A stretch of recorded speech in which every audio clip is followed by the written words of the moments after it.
பார்த்தீங்கன்னா இன்ஜின் காம்பனன்ட்ஸ்லாம் இருக்குது, brake shoe இருக்குது. ஓகே,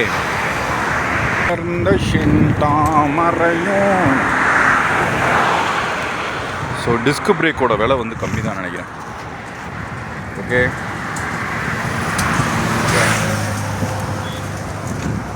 இது வச்சு ஒரு கிளச்சு எப்படி எனர்ஜியை டிசிபேட் பண்ணுது பார்க்கலாம். இது திரும்ப திரும்ப ஏஐயில் கேட்டிங்கன்னா அனலைஸ் பண்ணி கொடுத்துரும். ஓகே, பார்த்து பண்ணுங்கள், பாம்பியும் வந்துட போகுது. ஸோ அந்த டைமிங் பெல்ட்டு கியரு சூப்பர். கியரை பார்த்தீங்களா, தெரியுதா? கியரு அந்த லீவரோடு இருக்குது. ஓகே, ஷிஃப்டிங் பிஸ்டன்ஸு எல்லாமே இருக்குது. இப்போ என்ன சொல்ல வரேன்னா, இது மடங்கிருச்சு, ஆனால் இதோட ஆக்சுவல் ஷேப் இருக்கும்ல, இதோட உண்மையான ஷேப்பு. மித்ததெல்லாம் கழட்டிட்டாங்க, மித்ததெல்லாம் டேமேஜ் ஆகிடுச்சு. ஓகே,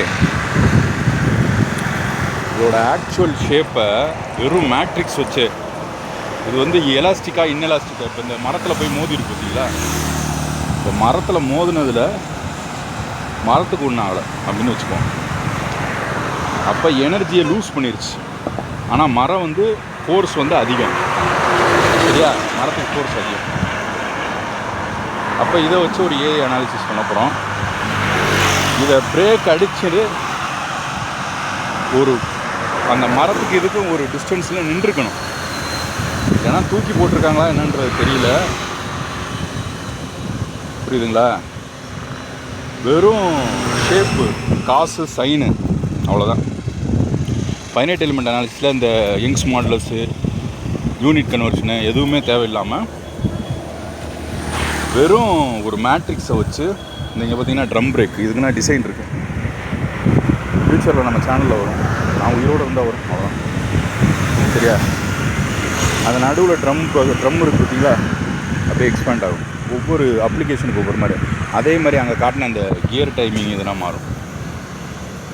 அப்போ டிசைன்லாம் பார்க்கும்போது இதோட ஆக்சுவல் டைமென்ஷன் நீங்கள் நினைக்கிற மாதிரி ஃபார்முலா படிச்சுக்கிட்டே இருந்தாலும் இன்ஜினியர்ஸ் வந்து சிம்பிளாக முடிச்சுருவாங்க. எப்படின்னா, ஒரு ஃபைனைட் எலிமெண்ட் அனாலிசிஸ்னு ஒன்று இருக்கும், அதை கொண்டு போய் ஒரு ஆன்சிஸ் சாஃப்ட்வேரில் கொடுப்பாங்க. அந்த இது எப்படி பில்ட் ஆகிருக்குன்னு பார்ப்போம்.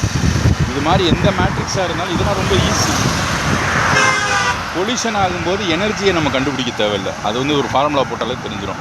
ஆனால் அதுக்கு மேலே வேறு ஷேப்ஸ் இருந்தால் பண்ணுவாங்க.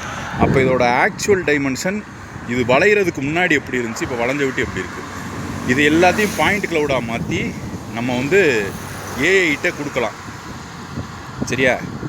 இப்போ ஃபார்முலாவே இல்லாமல் பண்ணலாம்.